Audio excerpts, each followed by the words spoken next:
பெருமானார் ஸல்லல்லாஹு அலைஹி வஸல்லம் அவர்கள் இரவுல குர்ஆன் ஓதுனாங்கன்னா அந்த சத்தத்தை சஹாபிகள் சொன்னாங்க, இரவுல தொழுகையில ஓதுவாங்க, லஹு அஸீஸுன் க அஸீஸில் மிர்ஜல், ஒரு பாத்திரம் கொதிக்கும் போது என்ன சத்தம் வருமோ பெருமானார் ஸல்லல்லாஹு அலைஹி வஸல்லம் அவங்க இரவுல குர்ஆன் ஓதும் போது அழுகிற சத்தத்தை வர்ணிக்கிறாரு. தண்ணி கொதிக்கிற போது என்ன சத்தமோ அதே சத்தம் பெருமானார் ஸல்லல்லாஹு அலைஹி வஸல்லம் அவர்கள் இரவில் தொழும் போது வரும் என்று. இப்படிதான் குர்ஆன் அவர்கள் அவ்வளவு ரசித்து ஓதுனாங்க. அருமையானவர்களே, நாம குர்ஆனை ரொம்ப ரொம்ப வாழ்க்கையில தள்ளி வச்சிருக்கிறோம். குர்ஆன் ஓதாத வாழ்க்கையில நிச்சயமாக நிம்மதி இருக்காது, அதுல எந்த விதமான சந்தோஷமும் இருக்காது. அதுல இரவுல குர்ஆன் ஓதுறது, நாம பகல் காலத்திலேயே குர்ஆனை புறக்கணிக்கிறோம். யார் இரவுல ஓத போறாங்க? தஹஜ்ஜுத் நேரத்துல குர்ஆன் ஓதுறது, சில ரக்காத்துகள் தஹஜ்ஜுத் தொழுது விட்டு குர்ஆன் ஓதுறது, இரவுல ஓதுறது இருக்குதே, அது அவ்வளவு சிறப்பு. நபி ஸல்லல்லாஹு அலைஹி வஸல்லம் அவர்களுக்கு இரவுல அல்லாஹ் 2 வணக்கத்தை சொல்றான். குமில் லைல் யா அய்யுஹல் முஸம்மில் குமில் லைல், இரவுல தொழுங்க.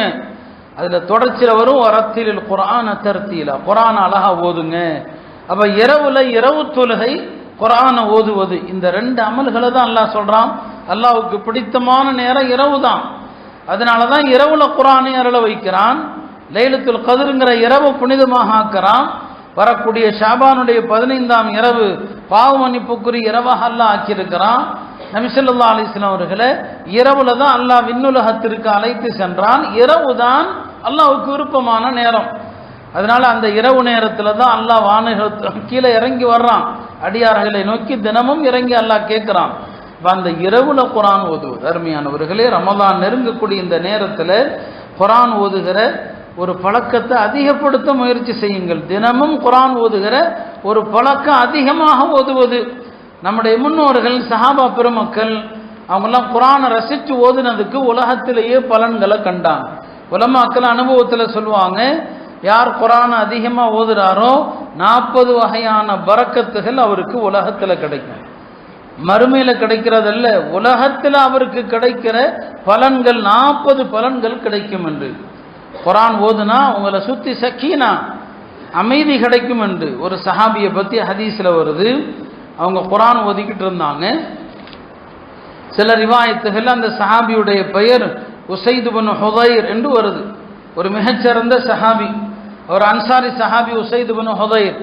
பெருமானார் ஸல்லல்லாஹு அலைஹி வஸல்லம் அவர்கள் மதீனா நகரம் வருவதற்கு முன்னாலேயே முஸாப் பின் உமைர் அவங்க குர்ஆன் ஓதுறதை கேட்டார். அவ்வளவுதான், குர்ஆன் ஓதுறதை கேட்டு உஸைத் இப்னு ஹுதைர் அவங்க முஸ்லீம் ஆயிட்டாங்க. அவ்வளோ பெரிய ஒரு சிறந்த சஹாபி.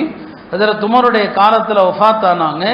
உஸைத் இப்னு ஹுதைருடைய ஜனாசாவை தாமே சுமப்பேன் என்று ஹஜ்ரத் உமர் ரலியல்லாஹு அன்ஹு அவர்கள் சுமந்து கொண்டு போனாங்க. அத்தகைய ஒரு பெருமதிப்பிக்க சஹாபி உஸைத் இப்னு ஹுதைர். அவங்க ஒரு நாள் பக்ரா சூரா ஓதிட்டு இருக்கிறாங்க. பக்ரா ஓதிட்டு இருக்கிறாங்க. ஓதிட்டு இருக்கும்போது அவங்க வீட்டு முன்னால குதிரையை 2 கயிறுகளால கட்டி வச்சிருக்கிறாங்க. திடீரென்று பார்த்தா அந்த குதிரை மிரளுது. என்ன என்று பார்க்குறாங்க, வானத்தில் அழகான வெளிச்சம் தெரியுது, ஒரு பிரகாசம் தெரியுது மேகக்கூட்டத்துக்கு நடுவில். அவர் காலையில் பெருமானார் ஸல்லல்லாஹு அலைஹி வஸல்லம் அவர்களிடத்தில் அந்த மேகக்கூட்டம் என்ன என்று சொன்னபோது கேட்டபோது பெருமானார் சொன்னாங்க, அது சக்கீனா, நீ குர்ஆன் ஓதுகிற நேரத்தில் இறங்கின சக்கீனான்னு சொன்னாங்க. நீங்கள் குர்ஆன் ஓதுறீங்கன்னா உங்களுக்கு பக்கத்தில் சக்கீனா இறங்குது. சக்கீனா என்ன, நிறைய விளக்கம் அதுக்கு கொடுப்பாங்க. சக்கீனான்னு சொன்னா, மூசா அலைஹிஸ்ஸலாம் எந்த பெட்டிக்குள் தௌராத்தை வச்சாங்களோ, தன்னுடைய கைத்தடியை வச்சாங்களோ, அல்லாஹ் கொடுத்த ஞான பலகையை வச்சாங்களோ, அந்த பெட்டி தான் சக்கீனா.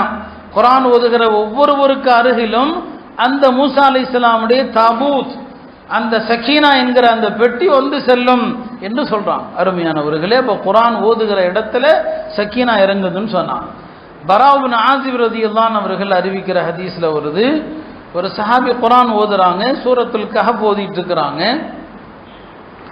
ஓதும்போது அங்க அவருக்கும் இதே தான், அவருடைய குதிரை மிரளுது. என்னன்னு தெரியல, குர்ஆன் ஓதுறதை நிறுத்தினா அதுவும் அமைதியாகிடுது, திரும்ப ஓதுனா குதிரையும் மிரளுது. அவருக்கும் பயம், அவருடைய குழந்தை பையன் படுத்திருக்கிறான், இந்த குதிரையினால மகனுக்கு ஆபத்து வருமோ என்று ஓதுறதை நிறுத்தவா வேண்டாமான்னு தெரியல. வானலோகத்தை பார்க்கிறாரு, அவரும் ஒரு மேகத்தை தான் பார்க்கிறாரு. மறுநாள் காலையில் நபி ஸல்லல்லாஹு அலைஹி வஸல்லம் அவர்களிடத்தில் சொன்னபோது பெருமானார் ஸல்லல்லாஹு அலைஹி வஸல்லம் சொன்னாங்க, நீ தொடர்ந்து ஓதி இருக்கலாமே, நீ தொடர்ந்து ஓதி இருக்கலாமேன்னு சொன்னாங்க.